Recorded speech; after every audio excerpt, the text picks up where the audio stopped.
Hello, everyone. Welcome to Emplan's Paper Club. Today I'm presenting. My name is Vahan. I'm also from Emplan. Today we are going to speak about this really cool paper from NeurIPS last year.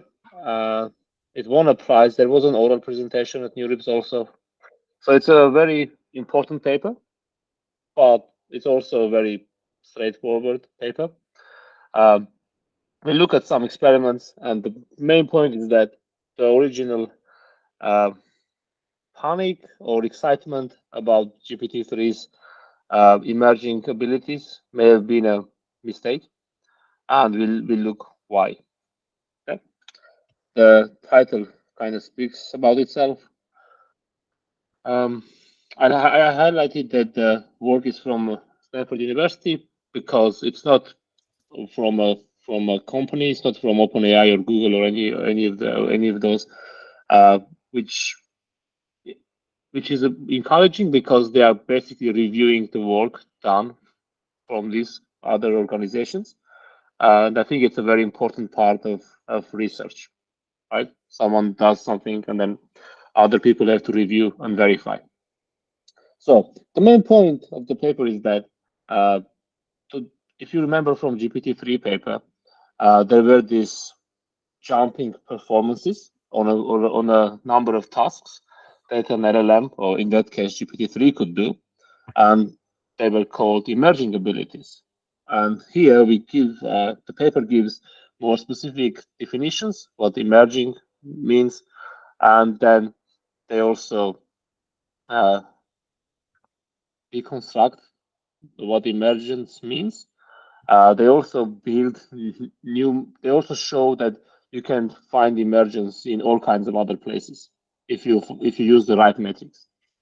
And I guess the take-home message is that you can give whatever message you want if you choose the right metrics. Okay, the whole thing here is about the metrics, but also a bit about how you choose your statistics, how big the sample size is, and all these things. Um, we'll look into the details in a moment. Okay. Um, Here in the abstract, they define uh, what uh, what emergence means, right?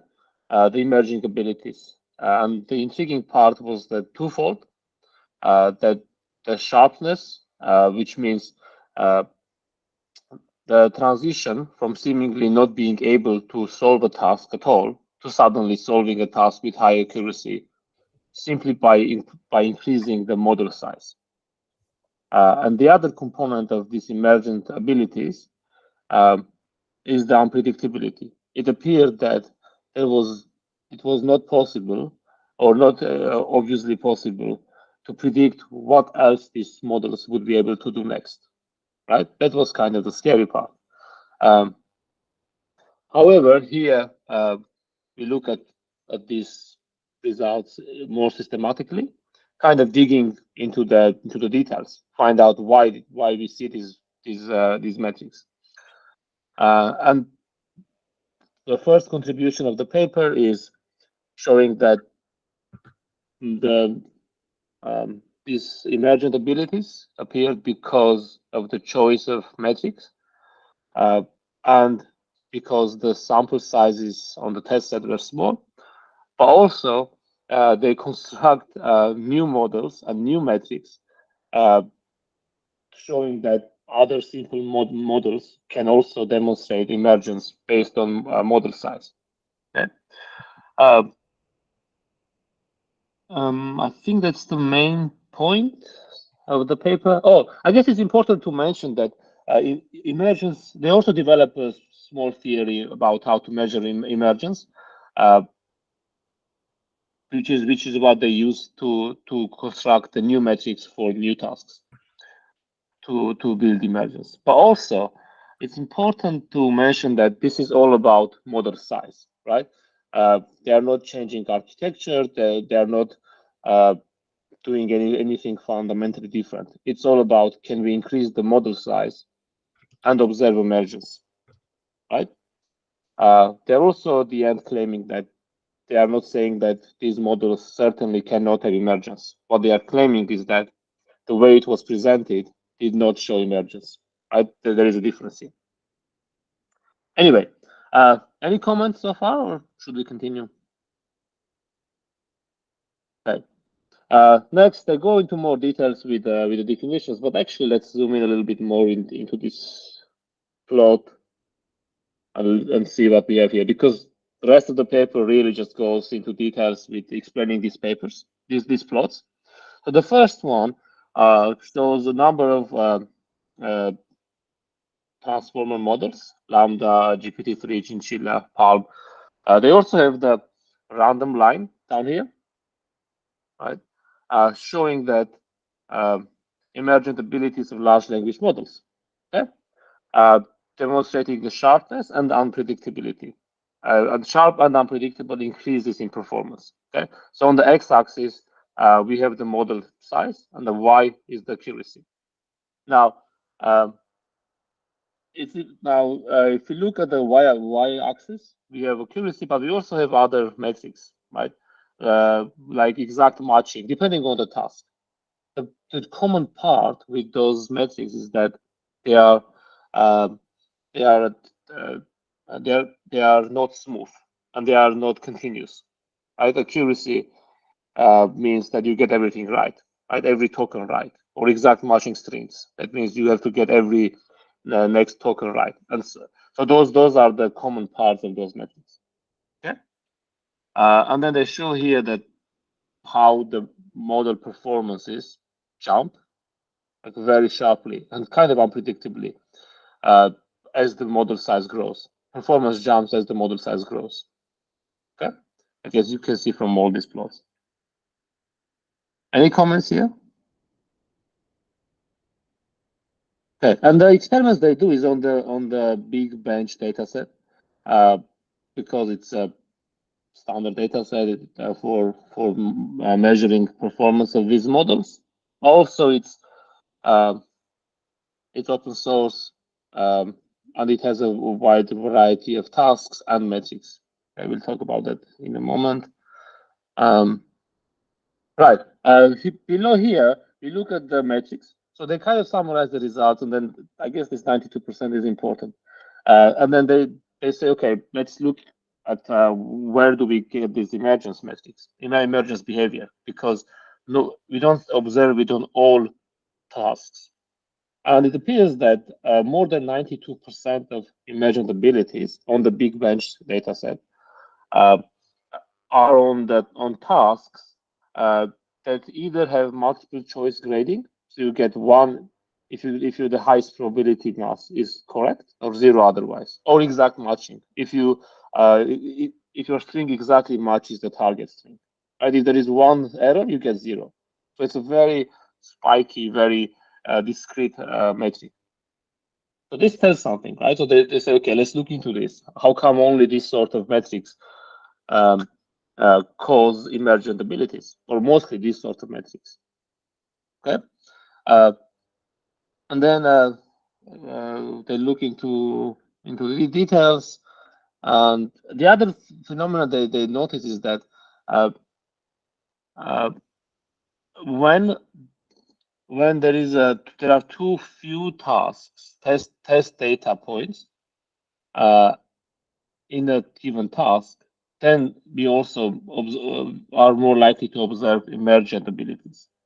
So there is maybe something wrong going on with the statistics, right? If you have too few data points, you might not see the smaller models to perform to be able to solve the problem at all. Right? If you have too few test data, there is a good chance you just show zero performance, whatever metric you use. Actually, they see this on all metrics. So we end up with three. If you look here, we end up with uh, three explanations that for why we may have seen the emergent abilities in these models. Okay, as we said, the first one is well, two um, to test that, they introduce three hypotheses. Okay. So that they make tests. They make tests that confirm three predictions based on using their alternative hypothesis. Right? Using GPT-3 models. They use GPT-3 because they can just query it. I suspect when the paper was written, there was no GPT-4 yet. But it was written last year, right? So early last year. Anyway, and then the other thing they do, I'll come back to the plot in a moment. They also meta-analyze published benchmarks because for some models they couldn't query the model, right? For some models were not available for using, like the Google models were not available. So they analyzed the published results and found very similar behavior from those models as well. They also introduced these new seemingly imagined abilities in fairly simple models. They make a simple autoencoder and then see that as the size increases, you can show emergent abilities by designing the metric accurately. But that's not yet. Okay. Any comments here? So I have a quick question. Are the metrics that were originally selected that showed, I guess, emergence, were they just a poor choice of metrics, or do they still have a place to show the quality of the model? So even if you look, so the metrics they used were accuracy or exact matching, these sort of metrics, right? They seem like the natural metrics to use, but well,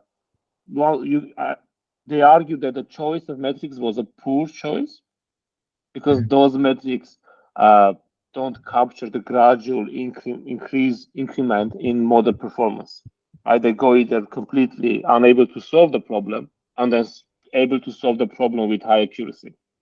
That's why I feel like there's a counter argument here where with these other metrics, you see a more continuous improvement in performance, but the metrics that they're using are kind of like, they're almost usefulness metrics because, you know, if you don't get the multiple choice question right, but you're close in terms of like ranking or something, that's good, but it's not useful.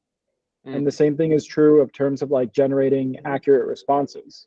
So I think maybe we shouldn't have called it emergent behavior. We could have called it like, these models are finally useful enough that we should put them into production, because that's what the inflection point was.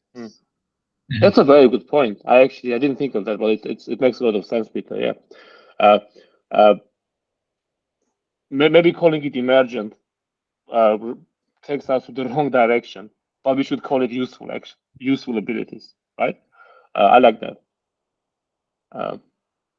Does this answer the question, Rob? Yep. Thanks very much. Cool. Did we look at the alternative explanations? Actually, we mentioned those before.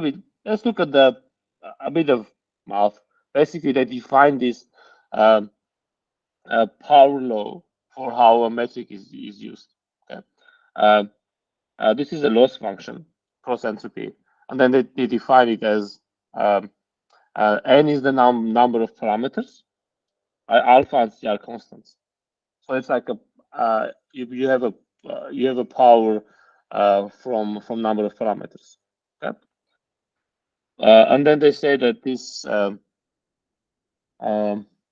they don't. I highlighted this because they don't require this specific form, but this demonstrates the point fairly well. Okay? And then they assuming independence between performance in each next token, because they assume autoregressive generation, and then they assume independence between performances between different between next steps in generation. You can actually expand the probabilities, and you end up with an exponent of the power here, right? This last bit. Okay, there's the probability of getting single token correct. This is an assumption, but they say assumption that doesn't hold in practice, but experiments show that the result is still valid. So I guess it's fine. This is just a motivational theory to build to explain the concept. And then they say when you have accuracy metric, right? You end up with this power of L on top. L is the number of, for example, if you have a task to predict, to do multiplication, L would be the number of the integer digits. So you have the L on top, which makes it exponential, right? So the larger the task, the exponentially harder it gets to get the accuracy right. But on the other hand, if you have a different metric called, they call it token edit distance, right? So if you get only one digit wrong, your number may be completely wrong, but only one digit is wrong. So you're not too far off from a language model perspective, right? If you measure it that way, so you change the probabilities that even if you get one wrong, not everything is wrong. It becomes a linear model, right? You get L multiplied by this exponent here. So L comes down here. So the increase becomes more like linear than exponential. Okay. So these are the examples of showing how emergence appears based on the choice of the metric. Okay. So the larger the L is L here defines the difficulty of the task. Right. The claim here is that smaller models were able to solve the the easier problems a little bit, and then it's depending on how you measure the solving the problem, you can show that suddenly so for the larger problems, small models get almost zero accuracy, and big models get very high accuracy, right? And then there is this emergent thing. We can go look at the plots here, right? So there's this nice plot up here. And on X, we always have model parameters in all plots. Okay. In the middle, we have the loss, right? The A just shows the loss going down linearly. So this is the per token performance. And then we have the single token, the probability of getting single token correct. And if you look at the left, here we have more exponential growth. So those are the emergent abilities, right? The accuracy grows more exponentially. On the right, the improvement where we are using the number of incorrect tokens or a Brier score. Brier score is also a more continuous metric.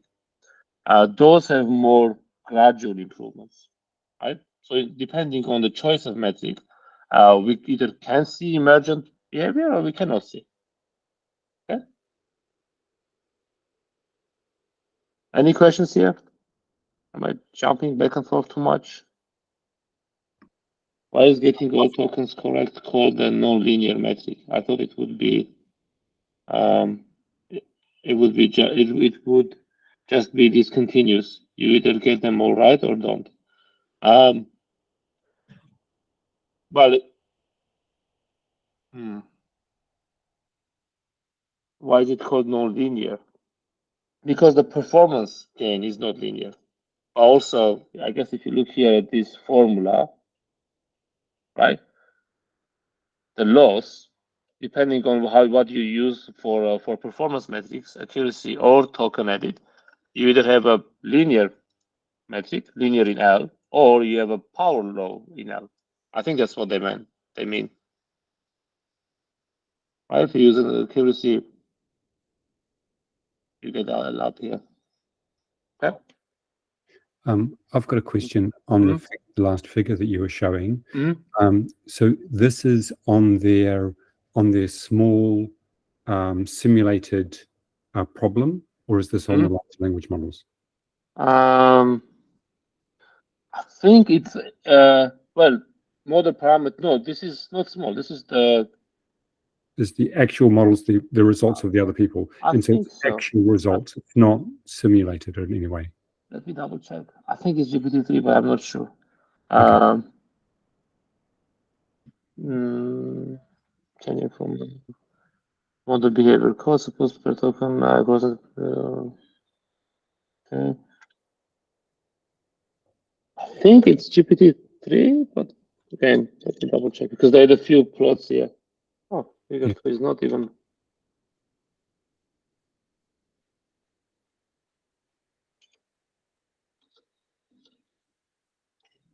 Mistake. I went a bit too far. One moment.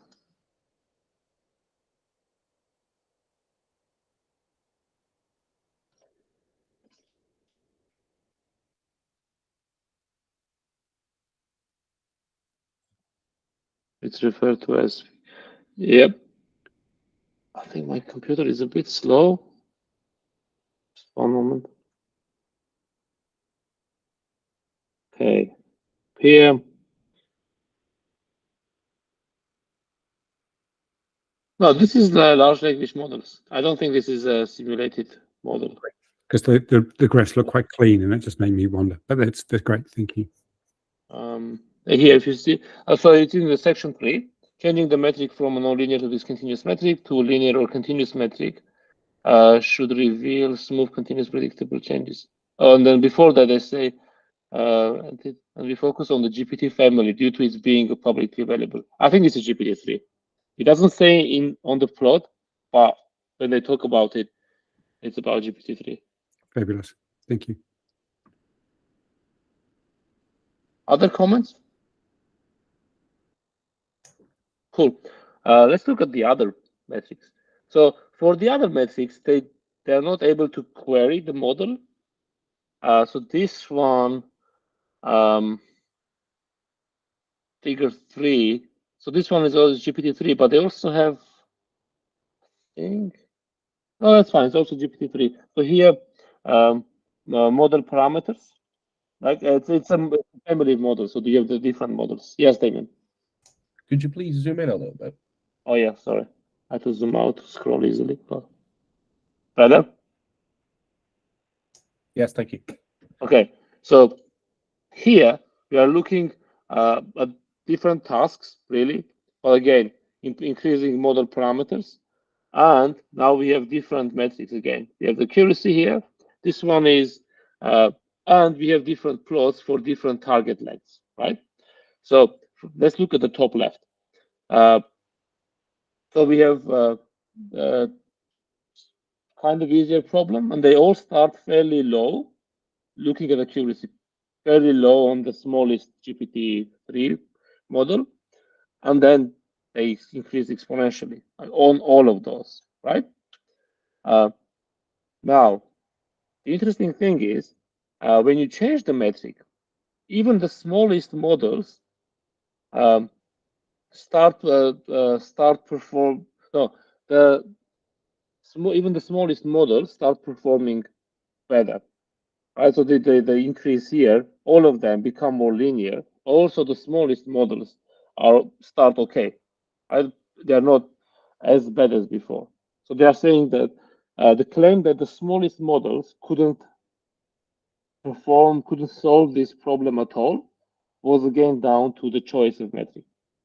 Okay, so it's not just that the bigger models can solve it, but the small ones are also okay.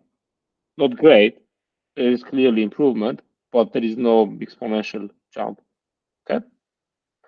The token edit distance is another continuous metric. Basically, how much you have to change the resulting token, the generated token to match with the target token.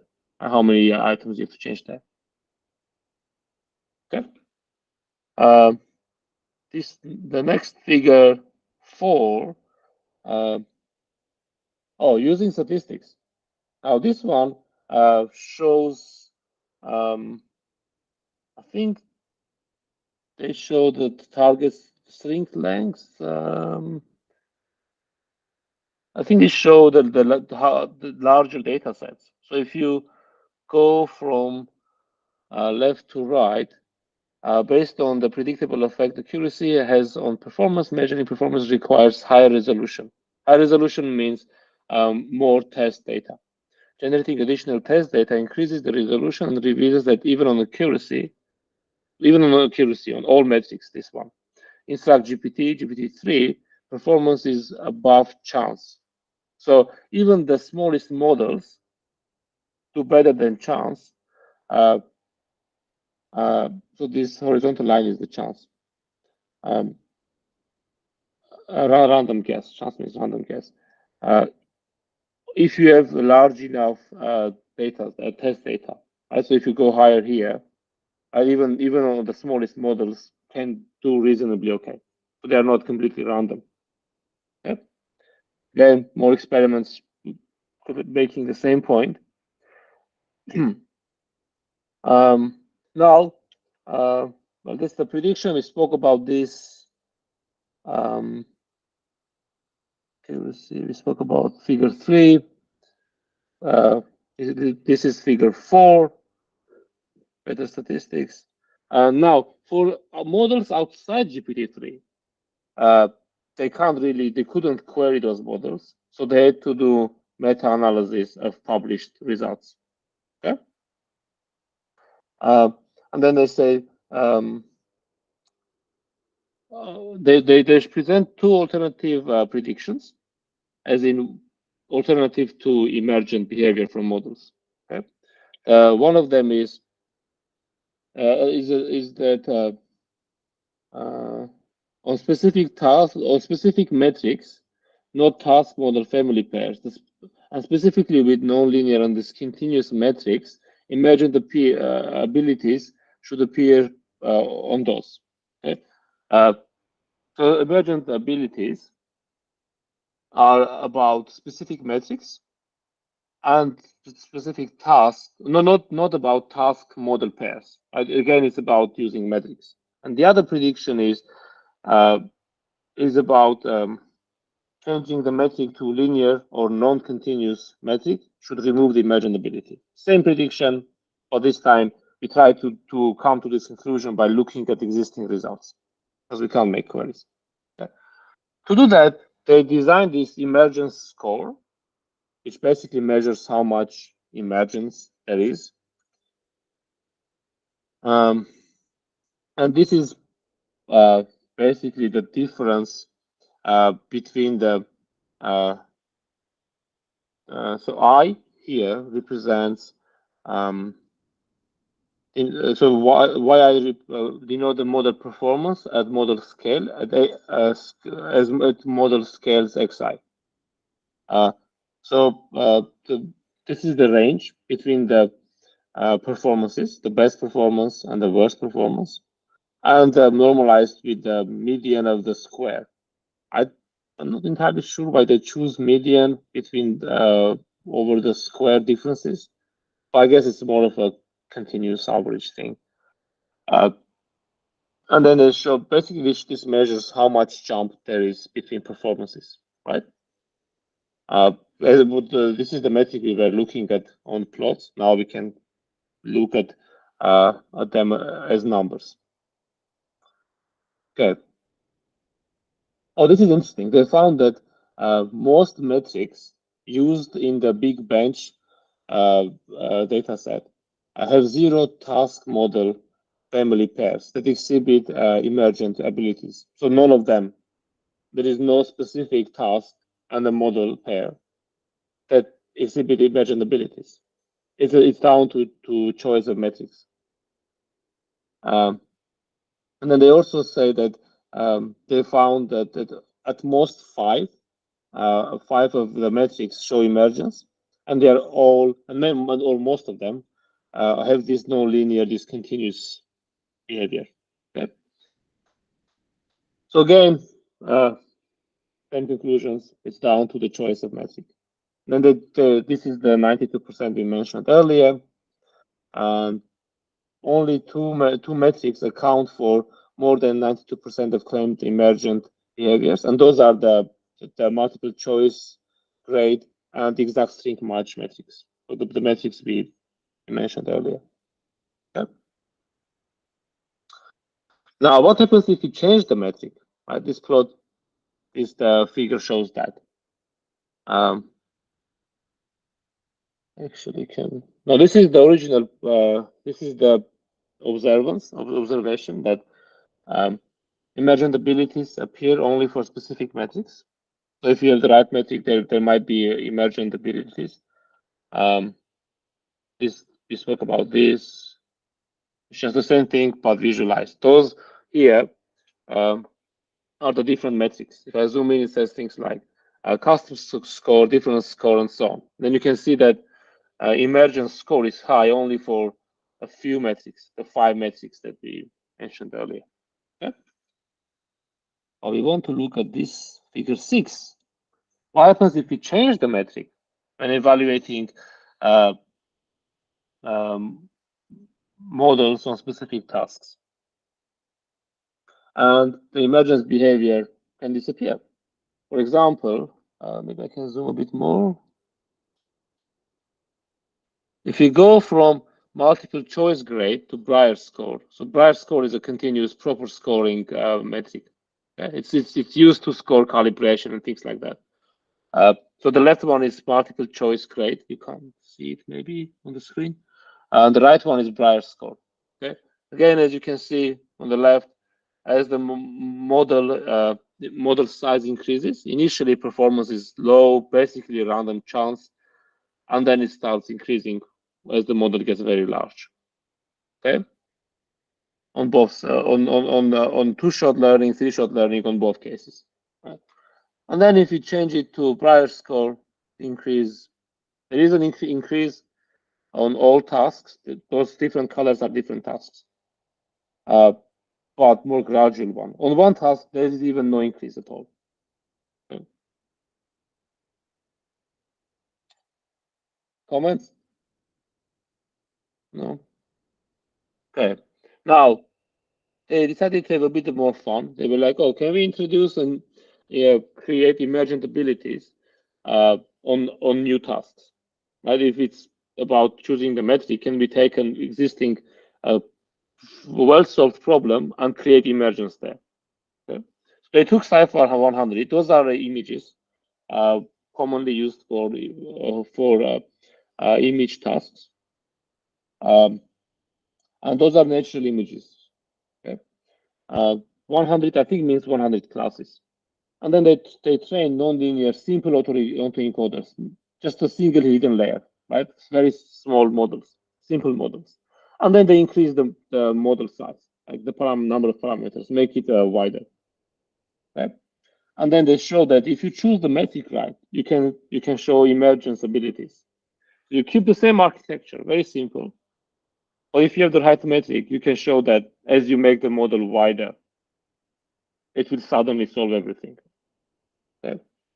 I guess you could argue that this is also related to the universal approximation theorem. Wide enough models can solve everything, sort of, but it shouldn't be so sharp increase, right? Anyway, so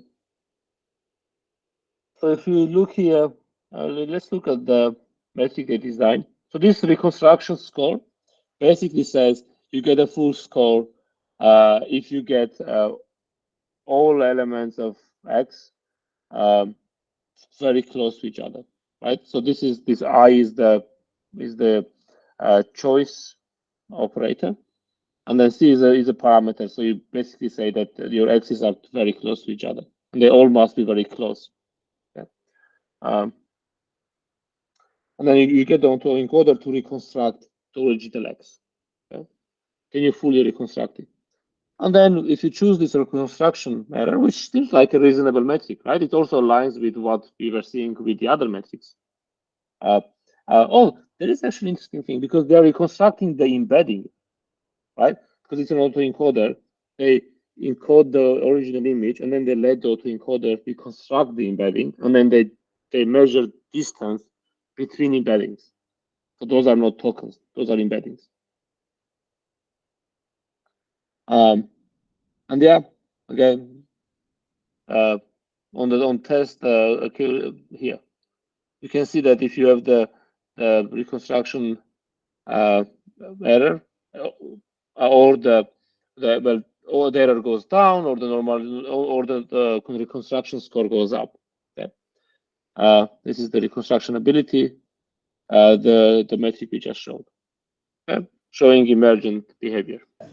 One thing I was thinking about here is that they're like, we haven't seen emergent behavior in computer vision, but I think there's like one reason why that could be is because in computer vision, like small changes in values between pixels don't have as much of an impact, or like there's so many different ways, like viewpoints that you can show like a cat and it will still be a cat and stuff like that. Whereas with text, if you change a word, it can really change the meaning of the text. So it's just that it's much easier to measure continuous improvement in terms of metrics that we care about with computer vision than it is with text. Because with text, it's like it has to mean what it has has to have the correct meaning. With images, it's like, well, that kind of looks like a cat, but its ears are floppy or something like that. You know, it's easier. It's more forgiving in terms of metric. There is more redundancy in the data in images, right? Maybe that helps. Now I'm wondering, would people call AlexNet an emergent ability because it improved upon the state of the art by like 15% percentage points or so? Maybe it's not that large jump actually. Cool. I think we can scroll down. I think that's all. Okay, that's fine. I found this related work interesting. It's very small, right? There isn't much related work, except one person mentioned that hypothesized that emergent abilities may be partially attributed to the metric. There was someone mentioned this somewhere in the paper. That was the closest thing they could find.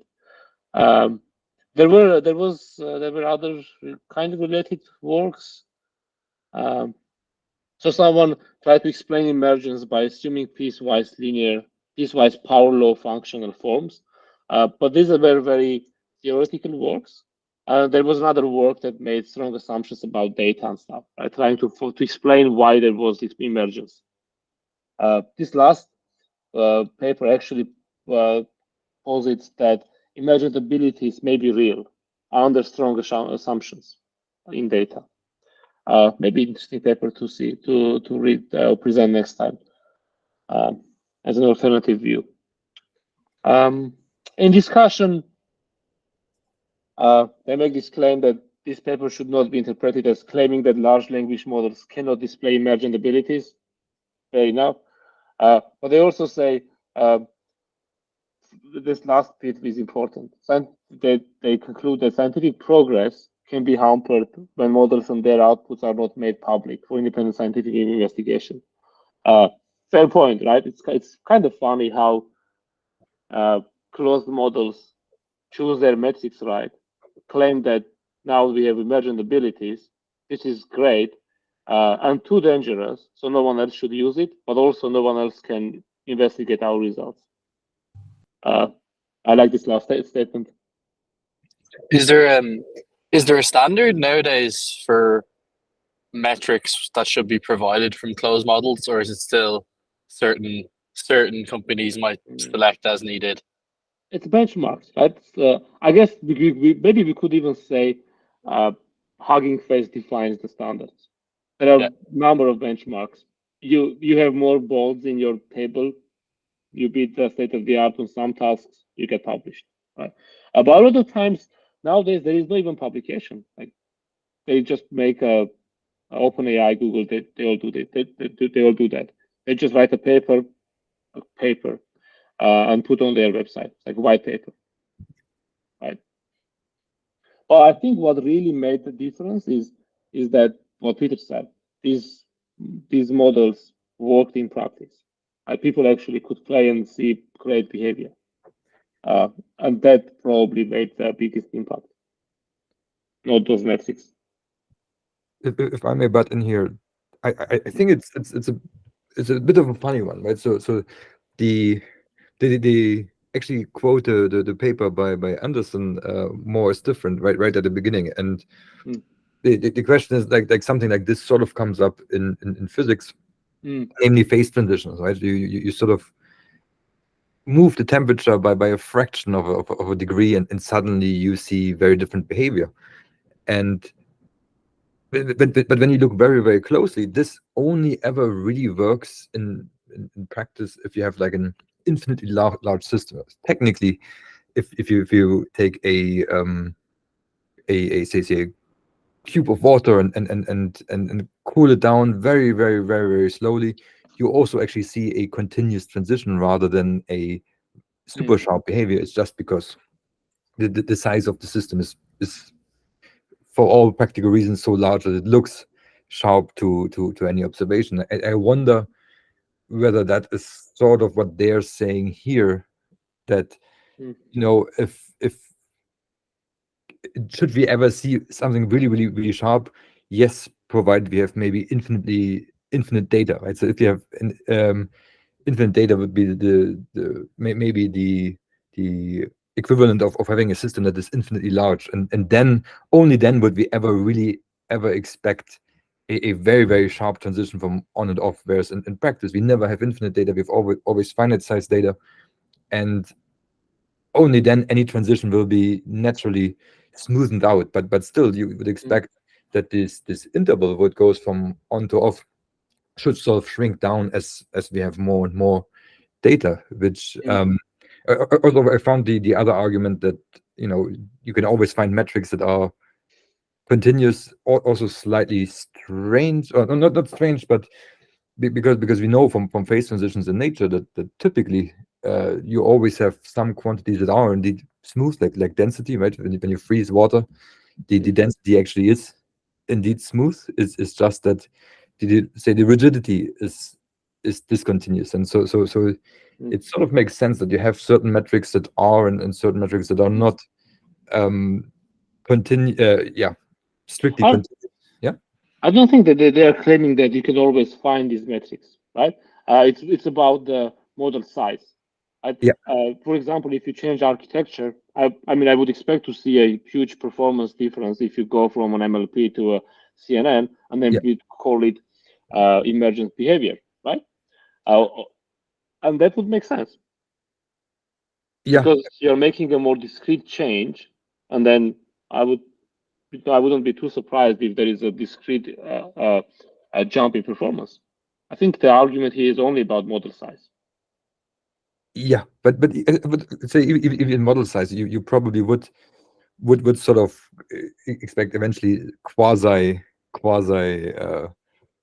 discrete jumps. But if you think about certain tasks, you can always think they need a certain amount of RAM or something in memory, and you would think, or it would not be surprising if, given the model grows at a certain pace, that at some point you just have the requirements essentially met to fulfill that task.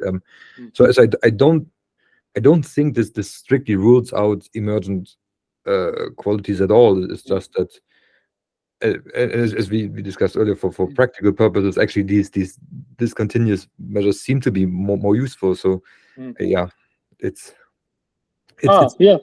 yes, when it comes to measuring the usefulness of the model, I agree with that. Yeah, and it's I don't think they're disproving emergent. They're just sort of redefining it ever so slightly, which is also sensible, right? So what they show is, I think it's generally true that it's that the size of the test data set matters, right? So in order to get a fine-grained result, but it's not completely disproving emergence, in my opinion, at least. Oh yeah, they also claim that we are not that they are not the last sentence, right? In the conclusion, that this paper should not be seen as a claim that LLMs can't have emergent behaviors. Yeah, it's about, but they want to point out that the way those results were presented were a little misleading. Yeah, but that's all. Oh yeah, I should have mentioned the quote from the beginning. Thanks for reminding, Arvid. It's actually very important because they look at this from a complex systems perspective, right? They say as the complexity of a system increases, new properties may materialize that cannot be predicted even from a precise quantitative understanding of the system's microscopic details. Like no matter how well you understand the complex system, at some point you won't be able to predict uh, the properties of the system because it's a complex enough system. It's from physics. Well, I guess complex systems is physics, right? Yeah, the guy, he got a Nobel Prize sometimes in Yeah. the 50s. Was one of the most. I think he has. I think Nature did this ranking of the most creative people, and I think he came out as number one, like in terms of the and it like ideas generated versus ideas referenced, and he was just head and shoulder above all. But yeah, it's maybe slightly misquoted because if you think of complexity in water, right? It's the fact that water can be liquid and solid it's more to do with the number of water molecules, right? So, it's complexity by itself is not a very great concept even, right? So how do you define complexity in that sense? But good point. Yeah. I don't know. Cool. Any other comments? I was just gonna say that this paper sort of, I know that it doesn't seem to claim that LLMs cannot have emergent abilities, but it seems like there was quite a large body of work that was about the safety of LLMs and like trying to make sure that the LLMs don't quote unquote take over the world because of these emergent abilities. Like why suddenly the LLM won't start, going against humanity. But I guess this proves that idea. well, that doesn't just say if as long as taking over the humanity is a discontinuous metric, it might still happen. Oh, that's actually it is a discontinuous metric, right? You either do it or you don't do it. Yeah. That's funny. But yeah, there is always this argument, right? Should we look at near-term risks like biases and dangerous behavior right now, or should we think more about global catastrophe that may or may not happen? And I would say this paper is more focused on saying, don't worry too much about these emergent behaviors. Let's focus on what we can do right now with the current models. Yeah. Cool. I've stopped recording.